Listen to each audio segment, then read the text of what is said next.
So imagine this, you spend money on a Pokemon card today and in just a few months it's worth double. That's just how crazy some Pokemon cards can rise, and I'm about to reveal the top 8 cards that could change everything for your collection. Now for today's video, I am gifting this Sneasler V alternate art. Now if I reply to your comment with this specific Mew emoji, then congratulations, you've won this card. And of course you can actually use all these custom emojis with channel membership. Now, if this is your first time here, my name is Phil and I'm a marketing professional who has now started this Pokemon investing and Pokemon collecting YouTube channel. I've been a Pokemon fan since I was 4 years old, and after a whole career of marketing and video production, I thought it would be good for me to make this YouTube channel and kind of mix my career with a hobby sort of thing, right? Feel free to like and subscribe to the channel. Now, sitting at the 8th hottest Pokemon investment, we have the Bubble Mew from Paldean Fates. This is one of the most incredible artworks ever created in the modern era from an iconic Generation 1 mythical Pokemon, along with the fact that it is a shiny variation. For those unaware, Mew is a very desired Pokemon. It has a long-standing fan base and it stood the test of time. Because of this, it always makes it highly sought after, right? Though this card has one of the greatest artworks of Mew, and it is a special illustration rare, which is the highest rarity. Now, if you're new to collecting, I don't want you to get bogged down with Pokemon's rarities. They can get very complex, and even myself, a collector for over 20 years, mixes up the different tiers of rarities within Pokemon. So to speed run this lesson for you, the Scarlet and Violet era has a few different tiers of rarity, and the ones that you need to keep an eye out for are illustration rares and special illustration rares. There's obviously more, but I don't like to bog down new collectors with complexity. Since this Mew is a special illustration rare, which is the desired rarity, it makes it an incredible pickup, and it's approaching to be a year old. It could be a good pickup for the future. Now, sitting at number 7, it is Pokemon 151 Master Ball Reverse Holos. So for those who are new to collecting and don't know what Master Ball Reverse Holos are, well, simply put, last year Pokemon released Pokemon 151, and in the Japanese version, they had special rarities known as Master Ball Reverse Holos. These are unique holo patterns with Master Balls on a Pokemon card, and there is only one per box. So this means that they are just really rare to pull, and when you consider how many different Master Ball Reverse Holo cards could be in existence, it really just starts adding up. Now, the reason why these are in a unique position at the moment is because Japanese Pokemon 151 sealed products have been rising in value, and not that slowly either. They've seriously started climbing pretty quickly. So given the fact that it would cost you at least 100 USD to even crack open one of these boxes, and there's only one Master Ball Reverse Holo inside each box, they are quite investable. Now, obviously there's layers of which one is better. For example, Pikachu is more desired than say Jigglypuff, right? Though don't be fooled with even these not so popular Pokemon as Master Ball Reverse Holos. They could also surprise everyone because they are very rare. Now, in spot number 6, we have Pokemon Center Stamped Magneton, which is scheduled to release with Surging Sparks later this year. Now, you might say, well, Phil, it's not even out yet. How can you say that? I don't need to even see this card in person. I can see the potential this card will have due to how well designed this promo is. Firstly, this is a Generation 1 Pokemon, which if you haven't been made aware of, Generation 1 Pokemon are literally the gold mines of Pokemon collecting. And number 2, it's a Shinji Kanda artwork, and Shinji Kanda currently only has 3 active full art cards: the Giratina V, the Magikarp illustration rare, and the Moltres promo from Crown Zenith Tins. This is his 4th full art card, and it's safe to say that Shinji Kanda artworks are becoming some of the best artworks in Pokemon's TCG. Now, the Pokemon Center stamped version is the ideal single to go for with this. To get this version in particular, you actually need to open the Surging Sparks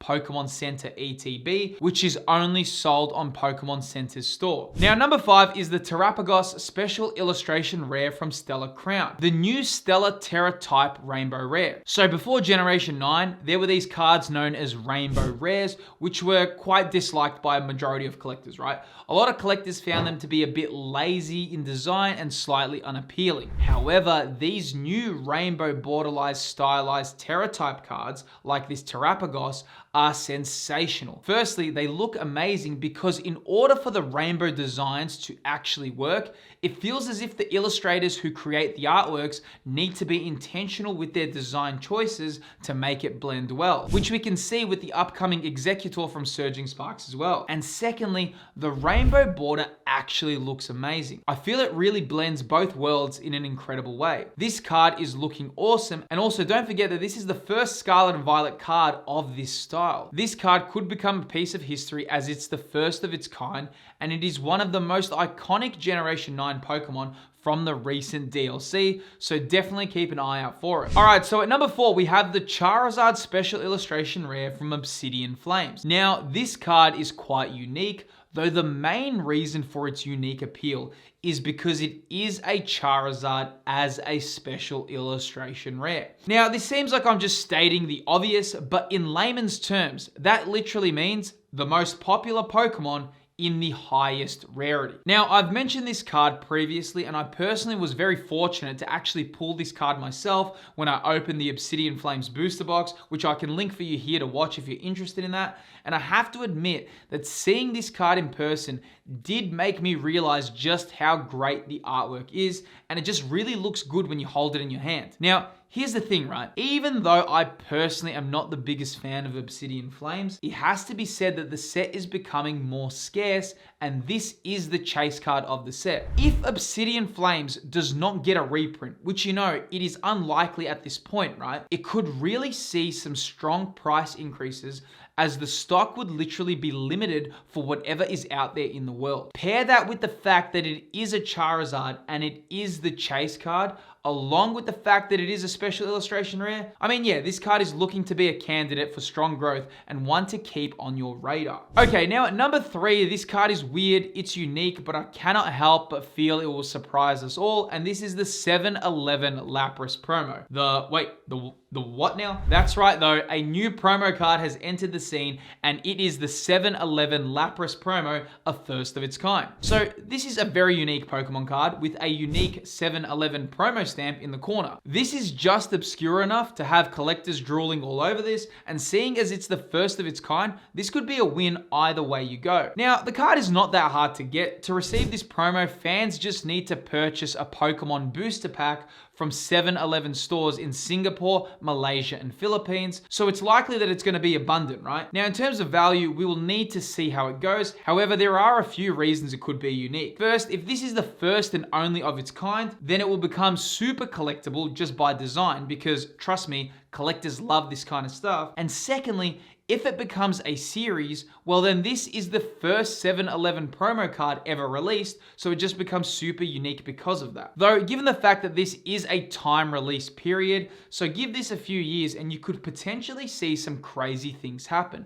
This one is anyone's guess, so keep an eye out on it. Now, in the second spot goes to the early Scarlet and Violet female trainer cards, which are commonly known as waifu cards. So, waifu cards kind of flopped this year, right? And there's layers to this, there's a lot of layers to this actually. So I made a video about this, which you can watch right here without just repeating everything that I said in that video. But put simply, waifu cards became very hyped very quickly, and they didn't have enough genuine fan demand for them to hold their astronomical price point. Though, here's the kicker, right? These early Japanese female trainer cards feel as if they've hit a low point in the market. And I have a feeling, I don't know, maybe call it an intuition, that some of these will need to rebound because they are reaching new lows, and they are still quite loved with collectors, and they do generally have quite a big fan base, right? I most certainly wouldn't count these out, and it's something to definitely keep an eye out for. Now, sitting in the top position, it is Crown Zenith singles. Now, these have been all over the place lately, and it just feels like Crown Zenith doesn't know which way to turn. Crown Zenith has everything in it to make it feel like the perfect Pokemon set, yet it just feels like it cannot seem to take flight. Now, Crown Zenith singles had this weird period where it looked as if they were going to increase in value, and then they just dropped right back down to where they started. However, this cannot last forever, and once the seemingly infinite supply of Crown Zenith runs out, it's likely that these singles will start climbing in value. However, it does make you wonder what is holding Crown Zenith back, and a far more important question, what are the best sealed investments at the moment? Well, the answer to the best sealed Pokemon investments is answered right on this video on screen right here. Within this video, I look over the 10 best Pokemon investments with a heavy focus on the sealed market. If you enjoyed this video, then this video that's appearing on screen right now is your next pick. I'll see you there.